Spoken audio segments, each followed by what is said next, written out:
Hey folks, David Thomas Tao. I'm here in Brooklyn, New York, and today we're talking about Buffalo Trace's recently announced Prohibition collection.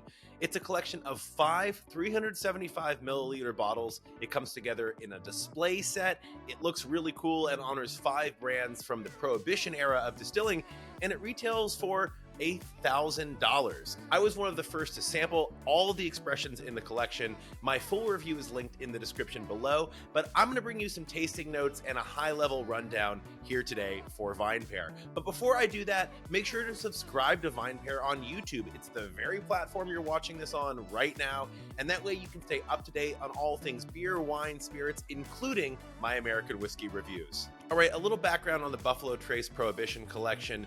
During Prohibition, the George T. Stagg Distillery, which is now the Buffalo Trace Distillery, was granted one of 6 medicinal bottling licenses so they could actually produce distilled spirits for medicinal purposes. Now, there were a bunch of different labels bottled by the George T. Stagg Distillery back in the day, and the current Prohibition collection, which will be an annual release, I might add, Buffalo Trace has gone on record saying that, honors 5 of those brands. We're going to go one by one, and I'm going to give my thoughts on each of the expressions that I reviewed. But if you want my detailed notes, I mean really detailed, on aroma, taste, finish, all that stuff, make sure you click on the link in the description below. It's my full review and rating for each expression.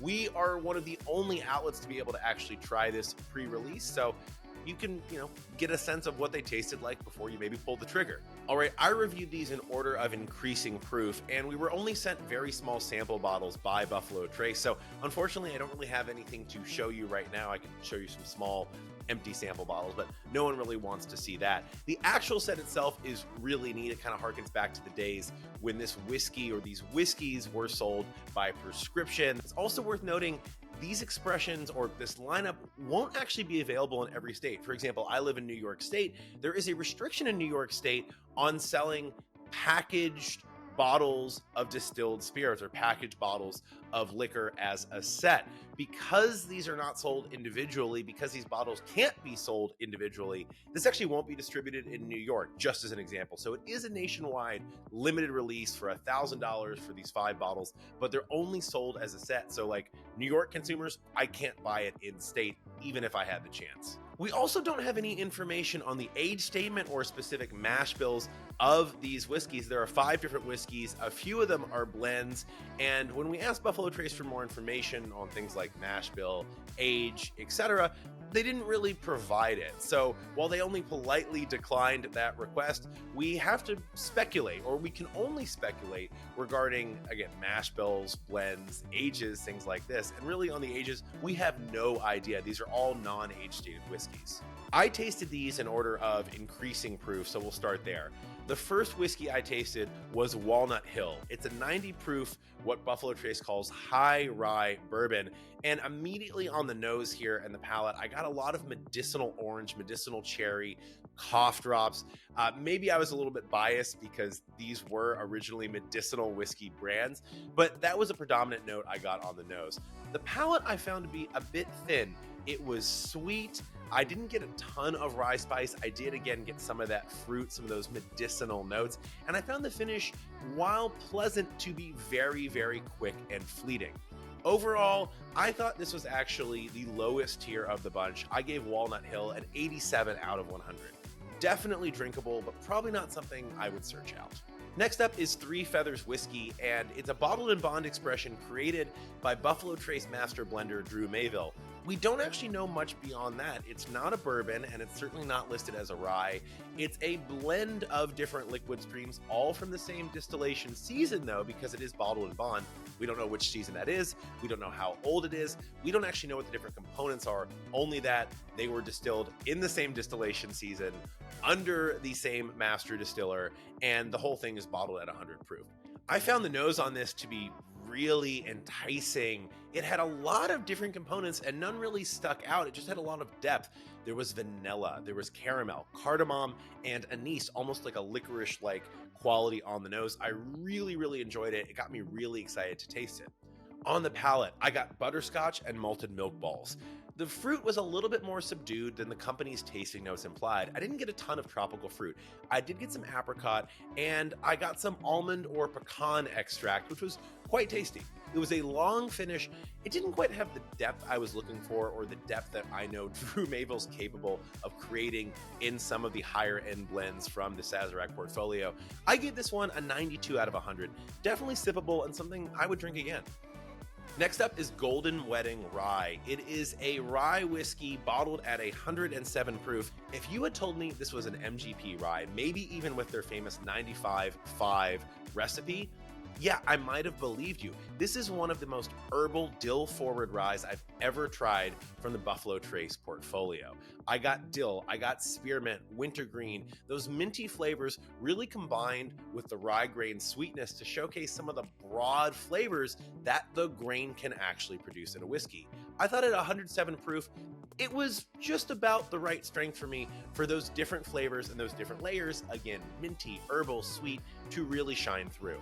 There was also a note of bubblegum on the palate, which I really enjoyed, actually, and then the finish was an exercise in transitioning from herbs to fruitier flavors. I gave this expression a 93 out of 100. I really enjoyed it, and it was a different kind of rye than I've tasted before from Buffalo Trace. All right, the fourth expression I tried in the Buffalo Trace Prohibition Collection was maybe the most interesting, the George T. Stagg Distillery Spiritus Frumenti expression. It's a 110 proof wheated bourbon. Yeah, a wheated George T. Stagg expression.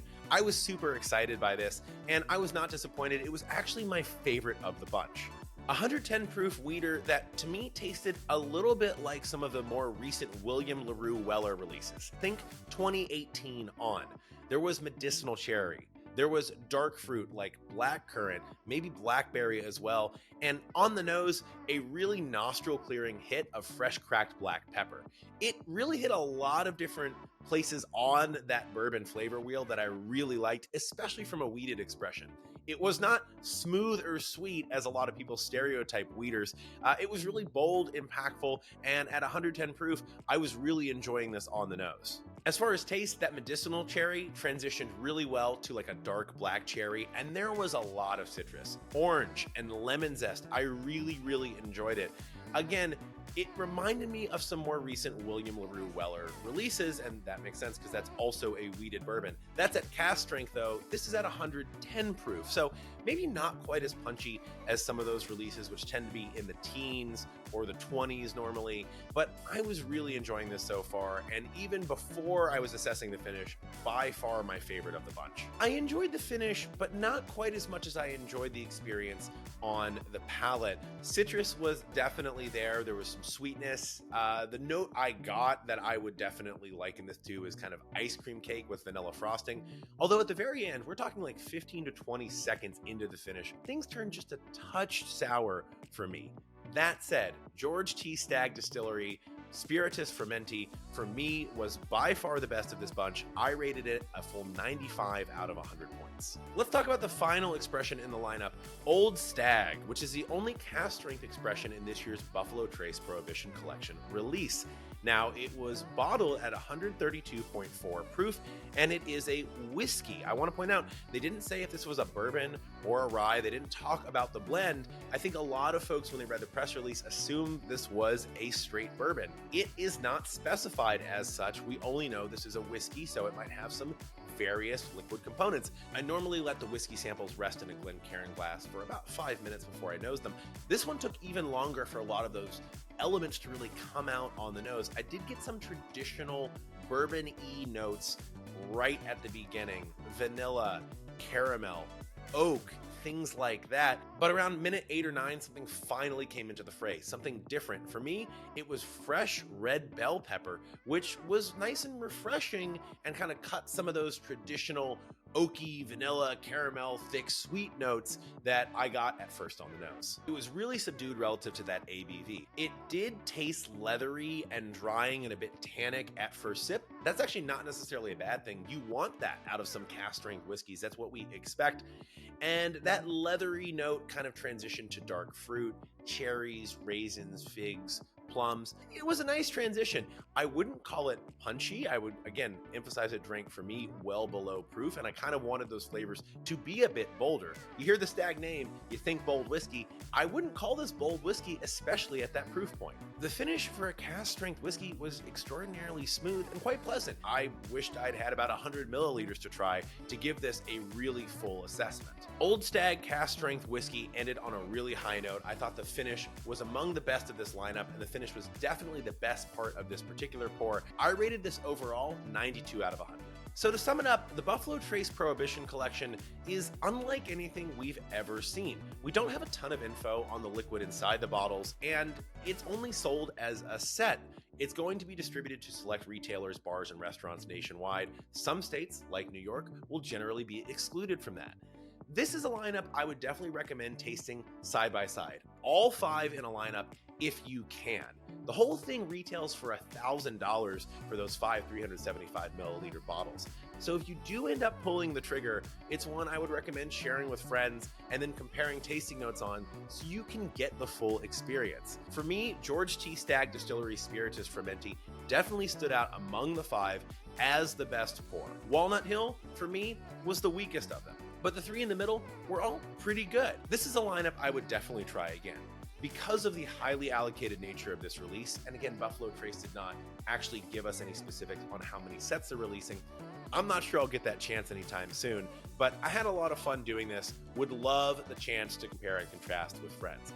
Definitely an expensive, pricey release up into the 4 figures from Buffalo Trace. It's obviously targeted at collectors with the display case and with the setup of these bottles. I can't tell you what purchasing decisions to make, but I will say if you do end up buying the Buffalo Trace Prohibition Collection, please crack it and share with friends. I think we could all get a lot out of comparing and contrasting what we got from these whiskeys.